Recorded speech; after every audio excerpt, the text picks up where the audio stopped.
inta khasaaraha ama sida khasaaraha loo yareeyo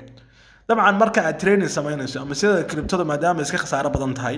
sidee khasaaraha loo yareeyaa marka waliba trading marka aad ku jirto waxa muhiim ah adiga lacagta aad dhiganayso waxaad ku raadinaysaa inaad faa'iido ku hesho sidaa darteed waa inaad ka hortagto marka in lacagtaadii aad khasaarto maadaama waqti kooban tradingku uu yahay marka si aad riskiga u yareyso ama khasaaraha aad u yareyso waxa la isticmaalaa waxa la yiraahdo stop loss waa maxay stop loss waa amar ka caawinaya yareynta khasaaraha markuu qiimuhu hoos u dhaco stop loss waa amar ka caawinaya yareynta khasaaraha markuu qiimuhu hoos u dhaco stop loss sida uu shaqeeyaa marka waxaad dejinaysaa qiimo gaar ah oo markuu suuqu gaaro qiimahaas Binance si automatic ayuu kugu iibinayaa coin-kii adigu waxaad rabtaa tusaale coin-kan haddii qiimihiisu hoos u dhaco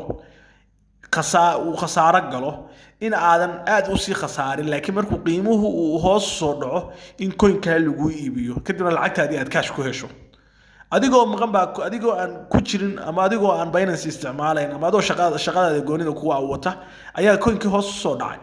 marka si automatic ah haddii coin-ku hoos soo dhaco khasaaro uu yimaado xad baa samaysanaysa khasaaraha uu sadhaafi karin haddii xadka khasaaruhu uu soo gaaro si automatic ayaa coin-ku lagu iibinaya lacagtaadina marka USDT bay ku ahaanaysaa marka taas waa sida tusaale sida uu shaqeynayo haddaad waxaad iibsatay ka soo qaad Bitcoin oo 40,000 maraysa ayaad iibsatay ma rabtid inuu hoos uga dhacdo 38,000 tusaale Bitcoin ma doonaysid 38,000 inuu hoos uga dhacdo tusaale 40,000 baad ku iibsatay 38,000 labada kun waxa leedahay hadii uu ilaa 39,000 iska noqdo lacagta degdeg